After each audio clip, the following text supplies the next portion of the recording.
Mike Tyson and Floyd Mayweather data are showing why exhibitions in boxing will thrive in 2021. Now that the dust has settled from the November 28 exhibition match between Mike Tyson and Roy Jones Jr., while many boxing purists might have scoffed at the idea of a 54-year-old Tyson fighting a 51-year-old Jones, it didn't seem to bother the people that participated in the 1.6 million pay-per-view buys that made the event a massive success and the biggest pay-per-view of 2020. In the end, it wasn't about boxing. It was about entertainment. It was an exhibition. From the music performances to the boxing matches, which, by the way, there were a couple very competitive matches on the undercard, to the commentary by Snoop Dogg, which was extremely entertaining and funny. And look, you can't say enough about Jake Paul's viral knockout of Nate Robinson. It is what it is. The success of the event is illustrated in the numbers. Let me walk some of that back for a second regarding boxing purists. Truth be told, some very reputable boxing luminaries such as writer Kevin Iole for Yahoo and International Boxing Hall of Fame matchmaker Bruce Trampler from Top Rank were nothing but complimentary about the event, to the point that it was expressed that maybe traditional boxing promoters could learn something. This was also a streaming success.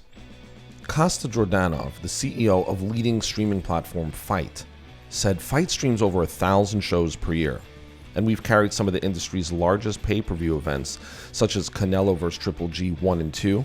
The Mike Tyson vs. Roy Jones Jr. event was an exceptional event and earned the largest number of buys ever for Fight. Fight registered users increased from 2.8 million to over 4 million users that weekend. In addition, Fight trended as the #1 grossing app in the United States of all apps that weekend. We are very happy with this huge success and with our collaboration with Triller, and are looking forward to doing more of these exhibitions together soon. Tyson fighting Jones did nothing to tarnish his brand with social media audience. If anything, the opposite occurred. Tyson generated 331,635 new fans or followers on social media on November 29th, the day after his exhibition match against Jones, in which Tyson generated the highest number of new fans in 2020. It's all about the data. Tyson is an extremely effective pitchman on social media. For example, Tyson's top performing post on social in 2020, generating 2,728,461 responses, was an Instagram video showing Tyson training in a promotion for Smart Cups, a low-calorie energy drink. And there was another Smart Cups Instagram post by Tyson generating 1,559,386 responses. Meanwhile, his second best performing post of 2020, getting 2,382,601 responses on Instagram, was another video from him training, but this time in promotion of the movie Bad Boys for Life.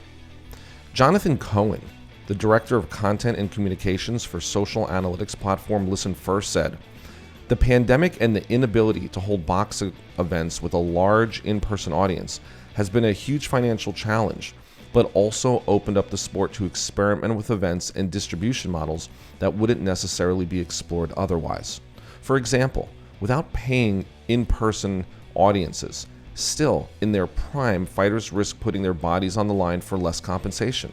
However, for legends like Mike Tyson, Roy Jones Jr., and Floyd Mayweather Jr., now in their 40s and 50s, along with YouTube personalities like the Paul brothers participating in exhibition fights, there's much less to lose, and the social media data confirms a high level of audience interest in these fights that are more about celebrity than current ability for streaming partners like Triller and Fanmio. These exhibitions without live audiences are an opportunity to break into a previously unclaimed niche in the pay-per-view space, and have been extremely effective at raising overall awareness of these platforms on social media. The Tyson vs. Jones pay-per-view was hosted on the short-form video app Triller, and there's no question that the event successfully increased the level of social media conversation around Triller. For example, there were 22,158 tweets mentioning Triller on November 28th, the night of the fight. That was the second highest total of tweets mentioning Triller in a single day in 2020. On February 25th, there were 28,858 tweets mentioning Triller, primarily around an Eminem post promoting his Godzilla challenge on Triller. Meanwhile, a Fight Day Instagram post by Mike Tyson promoting the TysonTriller.com site generated 1,440,457 responses. There were 171,554 tweets mentioning both Jake Paul and Nate Robinson on November 28th around their undercard at the Tyson vs. Jones fight. On November 29th, the day after Paul knocked out Robinson, Jake Paul generated 261,819 new fans or followers on social media, which was over 13 times more new followers than he got on the day of the fight. In comparison, on November 29th, former basketball player Robinson generated 56,326 new fans or followers on social media. There were 998,062 responses to Jake Paul's Instagram gallery, where he shared mock-up posters about a summer fight against either Conor McGregor or KSI. This was Jake Paul's second best performing post of 2020, indicating a high level of interest in his next fight. Enter Mayweather vs. Paul. Logan Paul, that is. Anticipation around the upcoming Floyd Mayweather vs. Logan Paul exhibition is high. Since the Mayweather vs. Paul fight has been announced, there have been 122,218 tweets mentioning the fight, meaning between December 6 through December 11, 2020. Additionally, generating 1,313,894 responses, Paul's Instagram post announcing the fight was the top performing Paul post of 2020, while the Mayweather Instagram video post announcing the fight generated 1,358,084 responses and was his second best performing post of the year. The Mayweather vs. Paul pay-per-view is going to be hosted on the personal video experience platform Fanmio, and the event is clearly raising the profile of Fanmio in social media.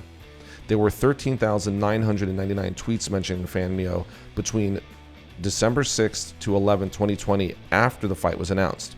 In comparison, there were 4,477 tweets mentioning Fanmio between the entire time period of January 1 to December 5th, 2020. Even the odds makers have already posted odds for the Mayweather vs. Paul fight. According to the boxing odds at BetOnline, Mayweather is a minus 5,000 favorite to defeat Paul, who is a plus 1,500 underdog. What that basically means is if you bet $5,000 on Mayweather, you'd win 100. And if you bet 100 on Paul, you'd win 1,500. Of course, we don't even know what this means yet as far as how this exhibition will be judged. However, I'm sure there will be some fun prop bets for fans and sports bettors to participate in that will have them further engaged in watching the fight. One thing is for sure, the numbers never lie. I would expect to see more of these types of exhibitions in 2021 and beyond, as we've even seen Triller talk about doing something with Snoop Dogg and starting a fight club. So as the data keeps increasing, I would say that we're going to see more of these exhibitions, and at the end of the day, it's not about boxing. It's about entertainment. So I have no problem with it. I'm definitely curious to know your thoughts, so don't forget to like the video, subscribe to The Fight Guys, and go in the comments. Let me know what you think about this. Let me know what you think about these exhibitions, and also I'd love to see what type of matchups you'd like to see in 2021.